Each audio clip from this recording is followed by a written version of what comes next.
Saya mau tanya, kalau memang Yesus itu Tuhan, kenapa kok datang belakangan? Terus Tuhannya Nabi Adam sampai Adam Idris Nuh Soleh sampai Nabi ke-23 itu siapa Tuhannya? Memang cul-culan ngadeg dewe. Kapan Yesus lahir? Yesus Kristus diyakini lahir pada zaman yang umumnya disebut sebagai zaman Masehi atau sebelum Masehi. Kelahiran Yesus diperkirakan terjadi sekitar 2000 tahun yang lalu. Namun, perlu dicatat bahwa tahun Masehi sebenarnya tidak secara langsung berhubungan dengan kelahiran Yesus. Penanggalan Masehi didasarkan pada sistem penanggalan yang dikembangkan pada abad ke-6 oleh seorang biarawan bernama Dionysius Exiguus. Dionysius berusaha untuk memperkenalkan sistem penanggalan baru yang didasarkan pada kelahiran Kristus sebagai titik tengahnya. Oleh karena itu, tahun 1 Masehi secara umum dianggap sebagai tahun kelahiran Yesus, meskipun sebagian besar sejarawan percaya bahwa kelahirannya sebenarnya terjadi beberapa tahun sebelumnya, mungkin sekitar tahun 4 atau 6 sebelum Masehi.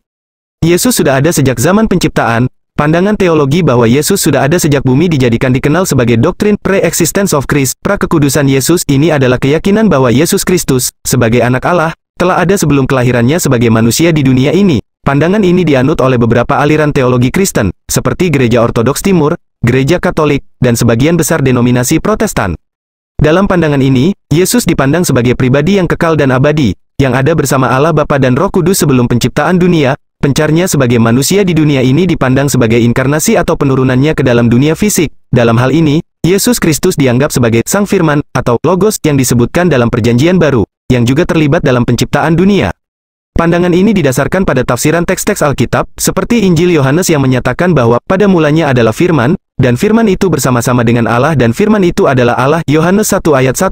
Selain itu, beberapa ayat lainnya, seperti Filipi 2 ayat 6-7 dan Kolose 1 ayat 15-17, juga dianggap mendukung doktrin prakekudusan Yesus. Meskipun doktrin prakekudusan Yesus dipegang oleh banyak orang percaya, penting untuk dicatat bahwa ini adalah masalah teologis yang kompleks dan terus diperdebatkan di kalangan teolog dan teologis. Lanjut, bukti Yesus adalah Tuhan. Bukti Yesus adalah Tuhan adalah isu yang melibatkan keyakinan dan agama, dan respons terhadapnya sangat bervariasi di kalangan orang percaya dan ahli teologi. Ada beberapa argumen yang diajukan oleh orang-orang Kristen untuk mendukung keyakinan bahwa Yesus adalah Tuhan. Berikut adalah beberapa argumen umum yang sering disebutkan. Kitab suci, orang-orang Kristen menganggap Alkitab sebagai otoritas yang diilhami oleh Allah. Mereka mengklaim bahwa Alkitab, terutama Perjanjian Baru, memberikan kesaksian tentang keilahian Yesus melalui ajaran-ajarannya, mujizat-mujizatnya, kebangkitannya, dan kisah-kisah para pengikutnya. Kebangkitan Yesus dari antara orang mati adalah pijakan sentral dalam keyakinan Kristen. Banyak orang percaya bahwa kebangkitannya adalah bukti kekuasaan Tuhan dan penegasan bahwa Yesus adalah anak Allah. Ajaran dan kehidupan Yesus, para pengikut Yesus mengagumi ajarannya yang penuh hikmat, cinta, dan pengampunan. Mereka berpendapat bahwa karakter dan kehidupannya mencerminkan sifat Tuhan yang sempurna.